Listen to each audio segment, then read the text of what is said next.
जहाँ पुराने खंबे पुराने खंबे लगाए जा रहे हैं। कमीशन खोरी का सबसे बड़ा उदाहरण है महापौर एजाज ढेबर, उनकी परिषद इस सबको जान रही।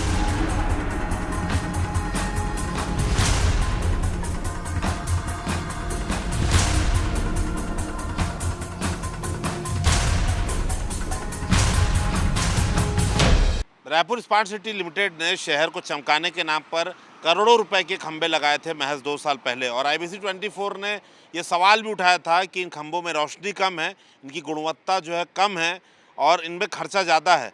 और ये बात पुष्टि इस बात की हो रही है। हम आपको ताज़ा उदाहरण दिखा रहे हैं। देखिए, OCM चौक पर हम खड़े हैं और आपको दिखा दें, जो लगभग 1-1 लाख रुपये के जो खंभे लगाए गए थे वो पूरे तरीके से ख़राब हो चुके हैं और रात को ये पूरी सड़क अंधेरे में डूबे रहती है। इसलिए अब यहाँ पर रोशनी के लिए आप देखेंगे कि ये नए खंभे लगाए जा रहे हैं। तो कुल मिलाकर लौट के बुद्धू घर को आए तो कुल मिलाकर पुराना ट्रेडिशनल खंभा जो होता था, ऊंचा और ज़्यादा रोशनी वाला, ज़्यादा दूर तक रोशनी देने वाला, वो खंभा लगाया जा रहा है। जो ट्रेडिशनल पोल लगाए गए थे, एक एक खंभे की कीमत 1 लाख, 1.25 लाख, 1.5 लाख रुपये तक है, वो खंभे पूरे तरीके से बेकार हो चुके हैं। OCM चौक से महिला थाना चौक तक ये खंभे लगे हुए हैं। आप देखेंगे रोशनी बिल्कुल नहीं आती। इसके अलावा आप देखेंगे शहर में जो CM हाउस के आसपास देख लीजिए, कटरा तरफ जाने की रास्ता है, ये डेकोरेटिव पोल लगे हैं जिस पे से ज़्यादातर रास्ते जो खंभे हैं वो बंद रहते हैं। लेकिन चूंकि करोड़ों रुपए स्मार्ट सिटी भुगतान कर चुका था, इसलिए इस पर कुछ हो रहा नहीं है। सबसे बड़ी बात, इस पर मेंटेनेंस बिल्कुल नहीं हो रहा है। ठेकेदार भुगतान लेकर जा चुके हैं। नगर निगम को नए खंभे लगाने के लिए फिर से लाखों रुपए खर्च करने पड़ रहे हैं। देखिए, महज 1 फुट की दूरी पर ये नया खंभा लगा दिया गया है। तो कुल मिलाकर केंद्र ने जो पैसा भेजा था स्मार्ट सिटी को, शहर को सुविधाजनक बनाने के लिए, सुंदर बनाने के लिए, उसके कैसे बंदरबाट हो रही है ठेकेदारों को, आप इसका अंदाज़ा लगा सकते हैं। इसके बाद चलते दूसरा स्पॉट, वहाँ भी आपको दिखाएंगे कि स्मार्ट सिटी कैसे जनता के लिए आया करोड़ों रुपए पैसा जो है वो बर्बाद कर रहा है। नहीं, ऐसा तो कोई खंबे नहीं लगाए जा रहे हैं। जहाँ पुराने खंबे लगाए जा रहे हैं। अब इनको पता नहीं कोई नया खंबे दिख गए होंगे संदीप शुक्ला जी को, तो मुझे पता नहीं है, मगर अभी तो सब पुराने खंबे लग रहे हैं। ये कमीशन खोरी का सबसे बड़ा उदाहरण है महापौर एजाज ढेबर, उनकी परिषद इस सबको जान रही है और उसके बाद चुप बैठी है। महापौर एजाज ढेबर क्या इस पर सीधा सीधा संलिप्तता है, दाल पूरी की पूरी काली है।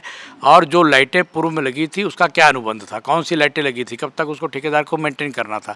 वर्तमान में उन लाइटों को मेंटेन ना करके नई लाइटें लगाई जा रही है। रायपुर स्मार्ट सिटी सजावट के नाम पे कैसे पुराने सामान को दरकिनार कर करोड़ों रुपए खर्च करता है, हम बार बार ये दिखाते हैं आपको स्टोरीज में। सप्रे मैदान के सामने आप देखिए, सुंदर पुराने खंबे लगे हुए हैं, जिसके बगल में 2 फुट 5 फुट की दूरी पे ये नए नीले रंग के खंबे लगाए जा रहे हैं रोशनी के लिए। जबकि पुराने खंबे जो हैं उस पर ही रंग पेंट करके नई लाइट्स लगाकर इन खंभों का इस्तेमाल किया जा सकता था। अधिकारी तर्क दे रहे हैं कि इन खंभों को निकाल कर जहाँ अंडरग्राउंड केबलिंग हुई है उस जगह लगाया जाएगा। तो वहाँ पर ये जो नए खंभे लग रहे हैं, अगर कमी पड़ती तो इन खंभों को लगाया जा सकता था। कुछ जगह आप देखेंगे ऐसा बेस खोद कर 2-2 फुट की दूरी पर ही ये खंभे लगाए गए हैं। तो कुल मिलाकर पुराने सामान को कबाड़ में फेंकते जाता है स्मार्ट सिटी रायपुर लिमिटेड और नए सामान खरीदते जाता है। कहीं ना कहीं साफ समझ में आता है कि कुछ गिने चुने अधिकारी हैं जो कुछ गिने चुने ठेकेदार को शायद फ़ायदा पहुंचाने चाहते हैं, और यही जो कारण है स्मार्ट सिटी की लगातार शिकायत होती है, गुणवत्ता में पोल खुलती है। अब तो केंद्र तक भी इसकी शिकायत पहुंची है, बस उस जाँच की अभी तक रिपोर्ट नहीं आई है। तो कुल मिला के पूरा मामला घालमेल का लगता है। अब महापौर का ये कहना है कि उन्हें शहर में दिखाई नहीं देता कि कहीं दोगुना खंभे लग रहे हैं। ये अपने आप में ये भी बड़ा सवाल खड़ा करता है। भाजपा भी इस पर गंभीर आरोप लगा रही है। देखते हैं स्मार्ट सिटी के अधिकारी पुराने खंभों का उपयोग करते हैं या इसे कबाड़ में फेंक दिया जाता है। कैमरामैन योगेंद्र मिश्रा के साथ संदीप शुक्ला, IBC 24 रायपुर।